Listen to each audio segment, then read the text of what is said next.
जय हिंद साथियों। तो आइए आज का सेगमेंट शुरू करते हैं।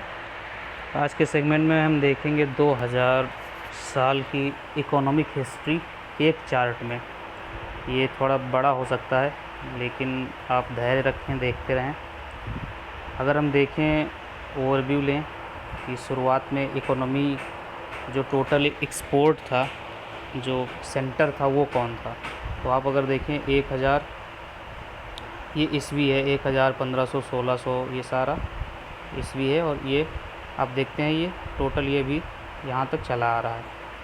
और ये परसेंटेज है 0 से लेकर 100% तक। तो और ये इंडिया है, चाइना है, एंशियंट में ग्रीस है, इजिप्ट है, टर्की है, ईरान है। तो ये इसका भी परसेंटेज था। लेकिन अगर आप देखें चाइना को और इंडिया को, तो चाइना से भी इंडिया बड़ा एक्सपोर्टर था। आप इस इंडिया का यहाँ से यहाँ तक है और चाइना का छोटा ही है। और फिर जापान का भी यहाँ पे देख सकते हैं थोड़ा सा है। और फिर रशिया है। तो रशिया भी बहुत ज़्यादा बड़ी इकोनॉमी शुरुआत में नहीं थी। और एक तरह से अगर आप देखें तो टोटल पूरे विश्व का अगर 2000 साल इकोनॉमिक हिस्ट्री देखें, तो चाइना और इंडिया एक तरह से पूरे विश्व का नेतृत्व करते थे, जिनमें इंडिया सबसे आगे था। और इंडिया ही पूरा एक्सपोर्ट करता था, चाहे जो भी वस्तुएं हों या जो भी चीज़ें हों, वो इंडिया से बाहर जाती थी। इसीलिए इंडिया में बाहर से पैसे आते थे, बुलियंस आते थे पैसे। एक तरह से पहले तो बुलियंस कहते थे, या सोने में होता था व्यापार। तो इस तरह से सारी चीज़ें थी। लेकिन अगर आप देखें एक एक कंट्री का ग्राफ कि कैसे बढ़ा, जैसे इंडिया ने कब डिक्लाइन करना शुरू किया, तो इंडिया का जो एक तरह से ग्राफ है वो बढ़ रहा है। ये यहाँ पे 1820 में यहाँ पे डिक्लाइन कर रहा है, और फिर 20 के बाद में फिर लगातार सिकुड़ता चला जा रहा है।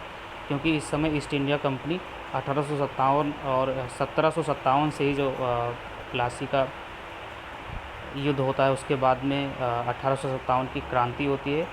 और इसके बाद में 1947 तक लगातार इन लोगों ने इंडिया को एक तरह से लूटा। और जो गंगा का जो रिसोर्स था वो टेम्स में, लंदन में जाके पहुंचाया। यानी कि जो इंडिया का वेल्थ था वो लंदन में पहुंचा दिया। और अगर आप देखें 1950 में यहाँ से ग्राफ सबका गिर रहा है, क्योंकि यहाँ पर दुनिया के ज़्यादातर देश आज़ाद हो रहे होते हैं। तो इंडिया का भी ग्राफ यहाँ पे एक तरह से मुड़ता है और सुधरने के प्रयास में शुरू होता है। और फिर यहाँ से अभी इंडिया का भी एक तरह से सुधार हुआ है। तो ये आप देख सकते हैं इंडिया को, ये है। और चाइना को अगर आप देखें तो चाइना में भी एक तरह से 1950 के बाद में ही सुधार हुआ है। और 50 से ज़्यादा जो सुधार हुआ वो 2000 के बाद में ही हुआ है, क्योंकि यहाँ से देखते हैं ये ग्राफ बढ़ रहा है। तो अभी चाइना तेज़ी से लीड कर रहा है। अगर हम यूएस की देखें, तो यूएस का अगर आप देखेंगे तो शुरुआत में कुछ है ही नहीं, क्योंकि ये 13 कॉलोनी थी। और जो कोलंबस था वो इंडिया की तलाश में आ रहा था, लेकिन 1492 में, लेकिन गलती से पहुंच गया था वेस्ट इंडीज़। तो पहला जो पहुंचा अमेरिका में वेस्ट इंडीज़, फिर इसके बाद में उसने एक बहुत बड़े द्वीप अमेरिका जैसे खोज की। और इसके बाद में जब 1498 में वास्को डी गामा भारत के तट पे आया, तो इधर यहाँ पे एक तरह से यूरोपियों का आना शुरू हो गया। इसके पहले 1112 में मार्को पोलो भी आ चुका था, और बहुत सारी चीज़ें हो रही थी। तो अभी आप देखें तो यूएस का 1820 के बाद में, क्योंकि 18वीं एक तरह से सदी तक अमेरिका आज़ाद हो जाता है, और फिर इसकी इकोनॉमी बूम शुरू होती है। अमेरिका की आज़ादी में फ्रांस का बहुत बड़ा हाथ है। उस समय वहाँ पे थिंकर और बहुत ज़्यादा रिवोल्यूशन हुआ था, इंडस्ट्रियल क्रांति भी हुई थी यूरोप में। और उसके फ्रांस ने इसलिए साथ दिया था क्योंकि कनाडा फ्रांस की कॉलोनी था। कनाडा पे फ्रांस राज कर रहा था, लेकिन ब्रिटेन ने एक तरह से फ्रांस से कनाडा को छीन लिया था। तो फ्रांस से बदला लेना था ब्रिटेन को। इसकी वजह से फ्रांस ने अमेरिका को आज़ाद कराने में बहुत सारी हेल्प की, और इस तरह से अमेरिका आज़ाद होता है। और 1950 में देखिए पीक पे आता है। और फिर देखिए इस समय पूरी दुनिया में सबसे ज़्यादा इसका एक तरह से शेयर है इकोनॉमी में। अभी भी अमेरिका के पास में सबसे ज़्यादा है। दूसरे नंबर पे चाइना चल रहा है, और इस तरह से चल रहे हैं सारे के सारे। तो ये आपने देखा। एक अगर हम देखें अभी के फ़िलहाल में कितना इकोनॉमी है, तो ये इकोनॉमिक चंक है। इसमें आप देखेंगे ये 2010 से लेकर चाइना ने इतना करीब करीब 87% ग्रोथ दर्ज किया है। और ये अगर हम डॉलर में बात करें तो ये चाइना का शेयर है। यहाँ पे 23.2 ट्रिलियन की इकोनॉमी है। करीब करीब पूरे विश्व में 19% की अर्थव्यवस्था इसी के पास में है।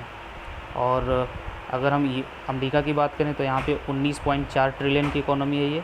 ये 16% टोटल इकोनॉमी का हिस्सा लिए बैठा है। इंडिया की बात करें तो 9.5 ट्रिलियन, ये टोटल सारा कुछ जोड़ के बताया जाता है। वैसे तो अभी इंडियन गवर्नमेंट टारगेट कर रही है 2025 तक 5 ट्रिलियन इकोनॉमी करने का। ये 7.5% है पूरे दुनिया का। और 5.4 है ट्रिलियन की इकोनॉमी है जापान। इसके बाद में ये सारे छोटे छोटे देश हैं।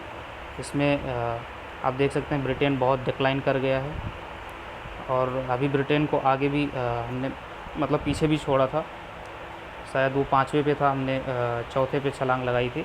तो इस तरह से, और अभी पिछले 1.5 साल 2 साल से कोविड की वजह से इकोनॉमिक रिसेशन हुआ है और फिर इकोनॉमी अपने ट्रैक पे आई है। तो अभी देखते हैं कि इंडिया चाइना जैसे पिछले 20 सालों में लगातार इस तरह से बूम कर गया है, ऐसे इंडिया में भी कुछ ड्रेस्टिक चेंज होंगे क्या।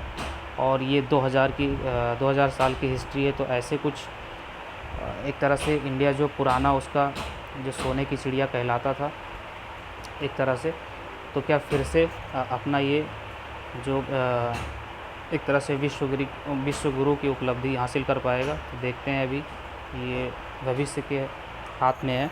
तो बहुत बहुत धन्यवाद।